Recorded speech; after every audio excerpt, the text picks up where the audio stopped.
Hi hello నమస్తే welcome to Shivanya audio stories. Sadist బావ part 51.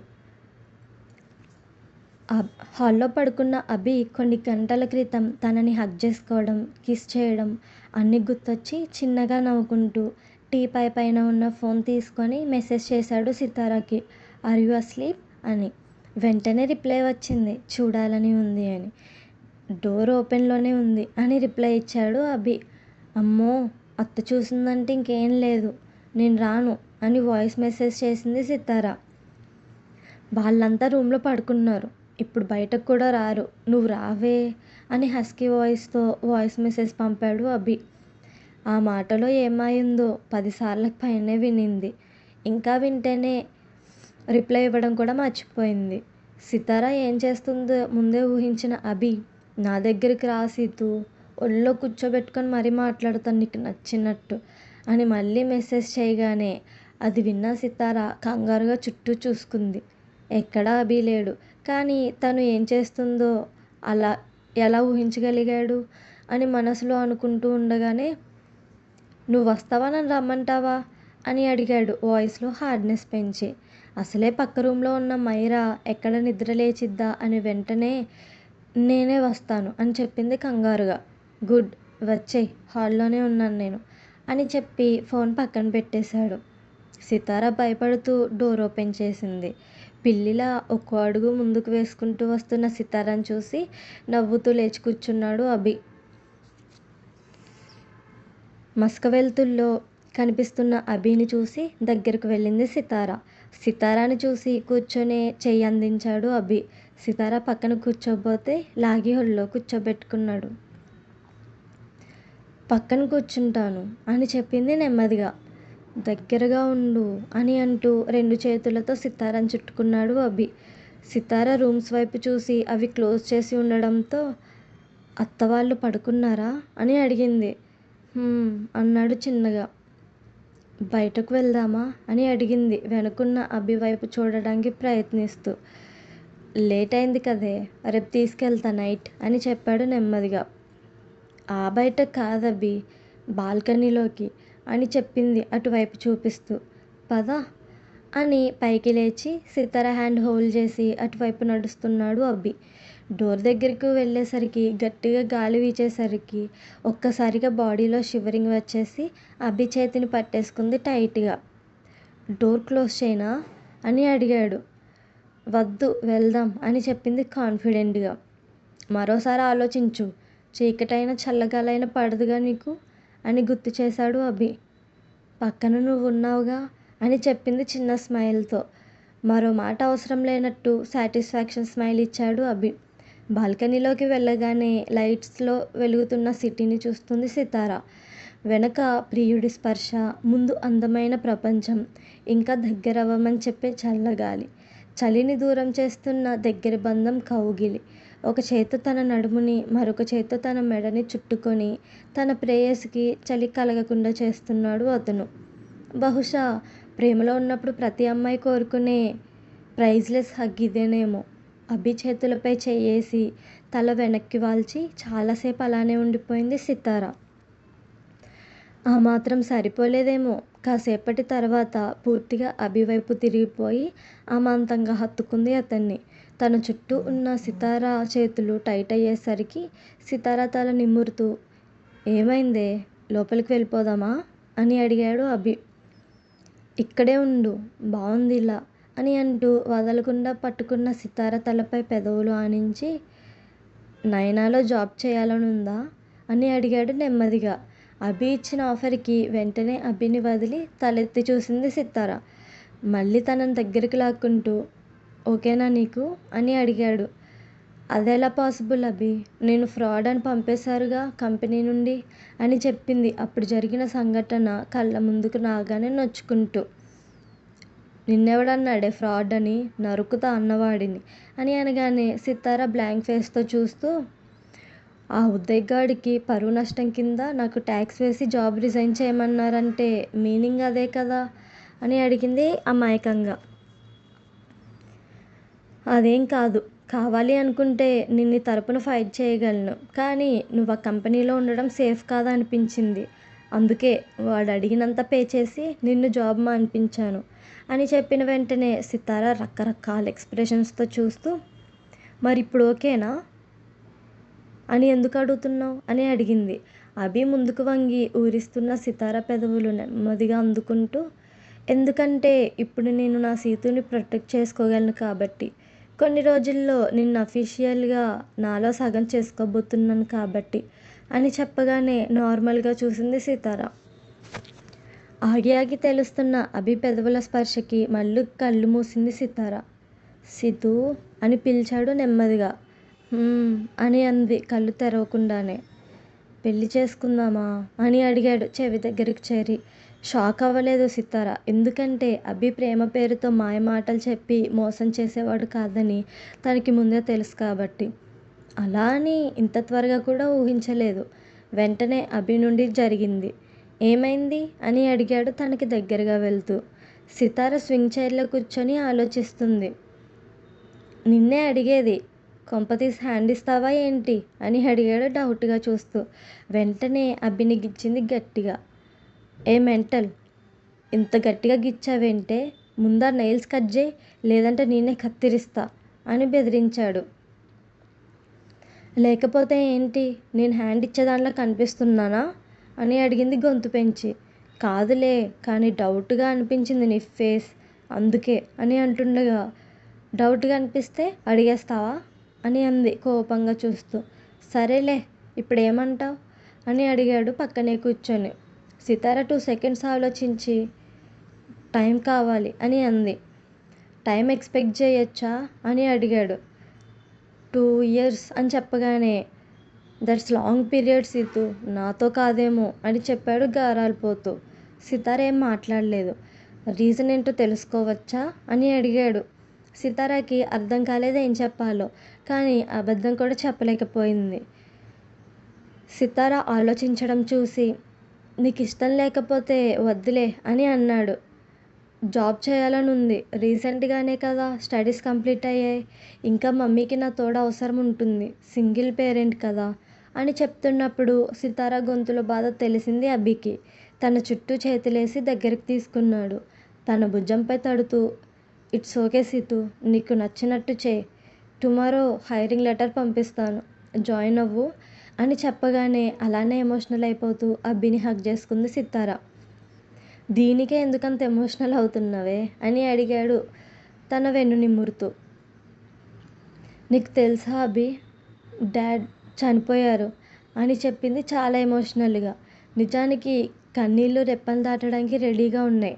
హే పిచ్చి, ఏడవకే అని అంటున్నాడు. కానీ తన మావయ్య లేడన్న విషయం మొదటిసారిగా సితార తనంతట తాను లేరు అని చెప్పేసరికి అభికి కూడా ఎమోషనల్ అయిపోయాడు.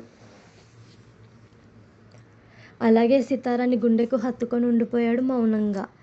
అభి, నీకు తెలుసా డాడ్ అప్పుడు అని అంటుండగా, సైలెంట్గా ఉండు, మార్నింగ్ మాట్లాడుకుందాం, పడుకో అని చెప్పి వెన్నుపై ఉన్న చేతితో జోకొడుతూ ఉంటే వినమ్రంగా సడిచేస్తున్న అభిల ఎదలయ వింటూ కళ్ళు మూసుకొని నిద్రకు దగ్గరైంది అభి చుట్టూ ఉన్న చేతులను బిగించి పట్టుకొని.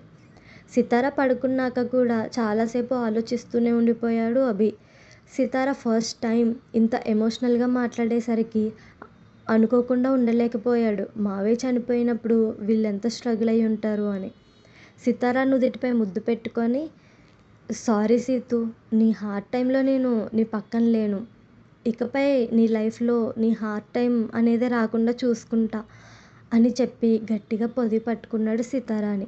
వాటర్ కోసం వచ్చిన వరలక్ష్మి అభిని వెతుకుతూ ఉండగా బాల్కనీలో నుండి మాటలు వినిపిస్తుంటే వచ్చింది. ఒకరి చెంతలో ఒకరున్న ఆ దృశ్యాన్ని చూసి మొదట కోపం వచ్చినా సితార తన ఫాదర్ గురించి ఎమోషనల్ అవ్వడం విని తనకి కూడా తెలియకుండానే కన్నీళ్లు పెట్టుకుంది. అన్నయ్య మురళీధర్ని గుర్తు చేసుకొని కాసేపు అక్కడే అలానే ఉండిపోయి లోపలికి వెళ్ళింది మౌనంగా. సితార పూర్తిగా నిద్రలోకి వెళ్ళగానే అభి తనని ఎత్తుకొని తన ఫ్లాట్కి తీసుకువెళ్ళాడు. సితారాని బెడ్పై పడుకోబెట్టి బ్లాంకెట్ కప్పి చాలాసేపు పక్కనే కూర్చున్నాడు. సితార తల సుతారంగా నిమురుతూ, నీలో నాకు నచ్చేది ఇదే సీతు, బాగా నమ్మితేనే కానీ ఎవ్వడికి అడ్వాంటేజ్ ఇవ్వవు, నువ్వు ఇక్కడికి వచ్చి ఇన్ని రోజులైనా ఎప్పుడూ నాతో మామ గురించి చెప్పలేదు. ఫస్ట్ టైం, అది కూడా నేను ప్రపోజ్ చేశాక చెప్పావు. నీ మాటల్లోనే తెలుస్తుంది ఎవడి సింపతి ఎక్స్పెక్ట్ చేయవని. లవ్ యూ పులి. ఇకపై నీ లైఫ్ అంతా నీకు తోడుగా ఉంటాను. నేను లేని మూమెంట్ నువ్వు చెప్పడానికి లేకుండా చేస్తాను అని చిన్నగా చెప్పి నుదిటిపై ముద్దు పెట్టుకొని డోర్ క్లోజ్ చేసి తన ఫ్లాట్కి వెళ్ళాడు అభి. 20 అంతస్తుల మేడపై కార్నర్లో నుంచున్న మైరా వాల్ ఎక్కి నుంచుంది కిందకి దూకడానికి రెడీ అవుతూ. అప్పుడే మైరాని వెతుక్కుంటూ పైకి వచ్చిన సితార కార్నర్ ఎడ్జ్లో ఉన్న మైరాని చూసి షాక్ అయింది. మైరా, డోంట్ డూ దిస్ అని సితార అరుస్తూ దగ్గరికి వెళ్ళేలోగానే మైరా టెర్రస్ పై నుండి కిందకి దూకేసింది. మైరా అని అరుస్తూ టెర్రస్ కార్నర్కి వెళ్ళిన సితార రక్తపు మడుగులో ఉన్న మైరాని చూసి కళ్ళు తిరిగి పడిపోయింది. మైరా అని అంతే గట్టిగా అరుస్తూ నిద్రలో నుండి దెబ్బకి లేచి కూర్చుంది సితార. రూమ్ అంతా పరిశీలనగా గమనించి, ఓ గాడ్, ఇది డ్రీమా అని అనుకుంటూ వెంటనే మైరా ఏడవడం గుర్తు చేసుకొని పరుగున వెళ్ళింది. వేరే బెడ్రూమ్లో ఉన్న మైరాని చూసి రిలాక్స్ ఫీల్ అయ్యింది. బెడ్కి మధ్యలో ముడుచుకొని కూర్చుంది మోకాళ్ళపై చిన్నానించి. మోకాళ్ళను చేతులతో చుట్టుకొని ఉన్న మైరాని చూసి దగ్గరికి వెళ్ళింది సితార. మైరా పక్కన కూర్చొని తన చేతులపై చెయ్యేసి, ఏమైంది మైరా, డల్గా ఉన్నావు అని అడిగింది. నథింగ్ అని చెప్పి పైకి లేచి క్యాజువల్ వేర్ తీసుకొని, నువ్వు లేచావుగా, నేను ఇంటికి వెళ్తున్నా అని చెప్పి సితార సమాధానం అవసరం లేనట్టు వాష్రూమ్లోకి వెళ్ళింది. సితార మైరా ఉన్న వాష్రూమ్ డోర్ కొడుతూ, అసలు ఏమైందో చెప్పవే అని అరిచింది గట్టిగా. షవర్ ఆన్ చేసి మైండ్లో ఉన్న డిస్టర్బెన్స్ని క్లియర్ చేసుకోవడానికి ఫేస్ షవర్ వైపు ఫేస్ చేసింది. ఎంతటికీ మైరా మాట్లాడకపోయేసరికి, పిచ్చి పట్టింది నీకు నైట్ నుండి, అందుకే ఏమైందో చెప్పకుండా ఒంటరిగా ఏడుస్తున్నావు, యూ ఫూల్. ఎంతో హ్యాపీగా నీకు గుడ్ న్యూస్ చెప్పాలని వచ్చాను, విని చస్తే కదా, ఏడు ఇలానే అని కసిరి తను కూడా ఫ్రెష్ అవ్వాలని తన బెడ్రూమ్లోకి వెళ్ళింది.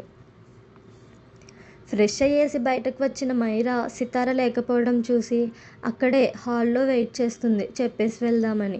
కూర్చున్నప్పుడు సీట్లో ఏదో ఉన్నట్టు గుచ్చుకుంటే వెంటనే లేచి చూసింది. అక్కడున్న వాచ్ని చూసి, ఇదెవరిదై ఉంటుంది, అభిగారిదై ఉంటుందా అని అనుకుంటూ ఉండగా ఇంతలో వీడియో గేమ్ షాప్ నుండి కాల్ వస్తుంటే మాట్లాడుతుంది. మెయిన్ డోర్ ఓపెన్ చేసుకొని బాబీ అని పిలుచుకుంటూ లోపలికి వచ్చిన కిషాంత్ని చూసి షాక్ అయింది.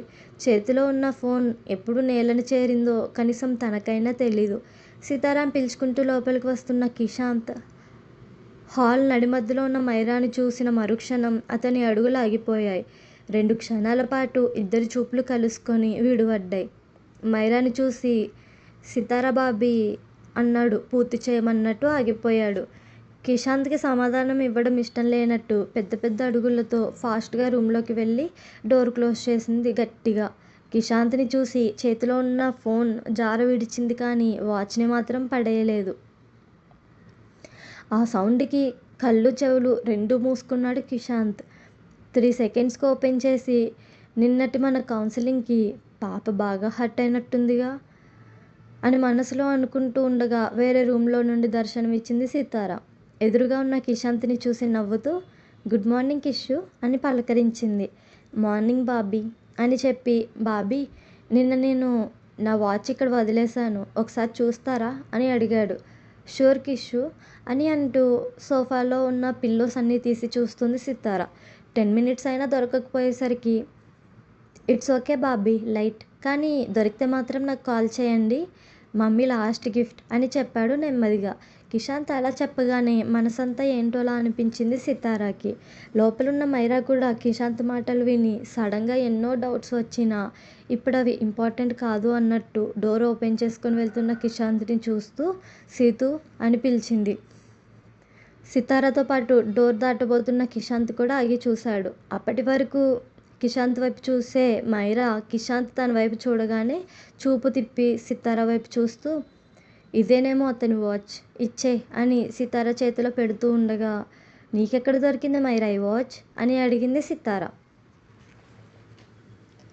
సితార మామూలుగా అడిగిన కిషాంత్ నార్మల్గా చూసినప్పటికీ అందులో అనుమానం కనిపిస్తే, నేనేం దాచుకోవాలని తీసుకోలేదు, కూర్చుంటే గుచ్చుకున్నట్టు అనిపించింది, అందుకే తీసి పట్టుకున్నాను, తర్వాత ఇతన్ని చూసి లోపలికి వెళ్ళాననే మాట బయటకు రాలేదు. ఎక్స్‌ప్లనేషన్ ఇస్తుంటే ఏడుపు వచ్చేసింది మైరాకి. అది ఇప్పటి సంగతి కాదు, నిన్నటి ఇంపాక్ట్ ఏమో. సడన్‌గా ఏడ్చేస్తున్న మైరాని చూసి సితార, కిషాంత్ ఇద్దరూ షాక్ అయ్యారు. కిషాంత్‌కి కూడా చూచాయిగా అర్థమవుతుంది మైరా ఏడుస్తుంది నిన్నటి సంఘటన గురించి అని. సితార షాక్ నుండి తేరుకొని మైరాని హగ్ చేసుకొని, "ఏమైంది మైరా? నిన్నటి నుండి ఎమోషనల్ అవుతున్నావు. అయినా ఇప్పుడెందుకు ఏడుస్తున్నావు? నిన్నెవ్వరు ఏమనలేదు కదా" అని అంటూ కంట్రోల్ చేస్తున్న కొద్దీ మైరా ఇంకా ఎక్కెక్కిపెట్టి ఏడుస్తుంది. అక్కడ ఉండడం కరెక్ట్ కాదనిపించి, "బాబీ నేను వెళ్తున్నా" అని చెప్పి 2 సెకండ్స్ మైరా వైపు చూసి, "నీ ఫ్రెండ్ నా వల్ల హర్ట్ అయ్యుంటే సారీ చెప్పానని చెప్పండి" అని చెప్పి ఇంకా మైరా చేతిలోనే ఉన్న వాచ్‌ని చూస్తూ అక్కడి నుండి వెళ్ళిపోయాడు ఫాస్ట్‌గా. అక్కడికేదో తన ఏడుపు చూసి భరించలేనట్టు, అలా అని దగ్గరికి తీసుకొని ఓదార్చలేనట్టు. కిషాంత్ ఏదో పరిచయం ఉండి మైరాకి సారీ చెప్తున్నట్టు అనిపించింది సితారాకి. కిషాంత్ వెళ్ళగానే మైరాని సోఫాలో కూర్చోబెట్టి వాటర్ తెచ్చిచ్చింది. "అసలేమైంది మైరా? దేనికోసం నిన్నటి నుండి ఇంత ఫీల్ అవుతున్నావు" అని అడిగింది ఆందోళనగా.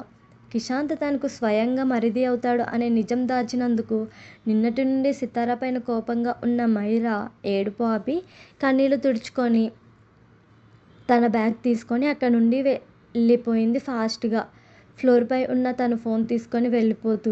తనకి తెలియని విషయం, అప్పుడు కూడా ఆ వాచ్ తన చేతిలోనే ఉంది. నాది అనుకున్న వస్తువులు జార విడవము అంట. బహుశా ఇదేనేమో. కిషాంత్‌ని బలంగా కావాలనుకుంటుంది. అందుకే అతని వస్తువుని తనకైనా తెలియకుండా బలంగా పట్టుకుంది. మైరా అడుగుల వేగం ఆపడం సితార వల్ల కాలేదు. ఎందుకు నిన్నటి నుండి స్ట్రేంజ్‌గా బిహేవ్ చేస్తుందో అర్థం కాలేదు. నిన్న కూడా టెర్రస్ పైనుండి కిందకి రాగానే బాల్కనీలో కూర్చొని ఏడుస్తూ ఉన్న మైరాని చూసి షాక్ అయింది. మాట్లాడదామని దగ్గరికి వెళ్ళేలోపు మైరా రూమ్‌లోకి వెళ్ళి డోర్ క్లోజ్ చేసుకుంది. సితార ఎంత అడిగినా డోర్ ఓపెన్ చేయలేదు. మార్నింగ్ లేచేసరికి డోర్ ఓపెన్‌లోనే ఉంది. కానీ ముభావంగా మాట్లాడడం గమనించింది. ఉఫ్! మైరా, నాకు కొత్త టెన్షన్ తెచ్చి పెట్టావు కదే అని అనుకుంటూ రెడీ అవ్వడానికి వెళ్తుండగా అభి నుండి కాల్ వచ్చింది. ఆన్సర్ చేయగానే, కంపెనీకి వెళ్తున్న పులి, నైట్ రావడానికి లేట్ అవ్వచ్చు. బోర్ ఫీల్ ఉంటే అమ్మ వాళ్ళ దగ్గరికి వెళ్ళు. ఎక్కడికైనా వెళ్ళాలి అనుకుంటే కిషాంత్‌కి చెప్పి వెళ్ళు అని చెప్పాడు జాగ్రత్తగా. మైరా దగ్గరికి వెళ్తాను అభి అని చెప్పింది. లేదా నీ దగ్గరా అని అడిగాడు అభి. తనకి నిన్నటి నుండి ఏదో అయింది. ఏడుస్తుంది ఫుల్లుగా. ఇప్పుడు కూడా. రీజన్ అడిగితే విసురుగా ఇక్కడి నుండి వెళ్ళిపోయింది అని చెప్పింది. ఓకే, కిషాంత్‌కి చెప్తా వెయిట్ అని అంటుంటే, వద్దులే అభి, నేను సింగిల్‌గా అని అనేలోపు అభి కాల్ కట్ చేశాడు. స్క్రీన్ వైపు చూసుకొని క్లారిటీ లేని వాళ్ళు అంతా నాకే దొరుకుతారెందుకో అని అనుకుంటూ తల కొట్టుకుంది చిన్నగా. ఇంతలో అన్నోన్ నెంబర్ నుండి కాల్. ఆన్సర్ చేయగానే, బాబీ నేను కిషాంత్, బ్రో చెప్పాడు మీకేదో పనుందని. మీరు రెడీ అయ్యి కాల్ చేస్తే తీసుకెళ్తా అని చెప్పాడు. ఓకే అని కాల్ కట్ చేసింది సితార. ఇప్పుడు మళ్ళీ కిషాంత్‌ని చూసిన మైరా ఎట్లా రియాక్ట్ అవుతుందో ఏంటో. నెక్స్ట్ ఏం జరిగిందో తెలుసుకోవాలి అనుకుంటే కామెంట్ చేయండి. సబ్స్క్రైబ్ చేసుకోవడం మాత్రం మర్చిపోకండి. లైక్ చేయండి. Thank you.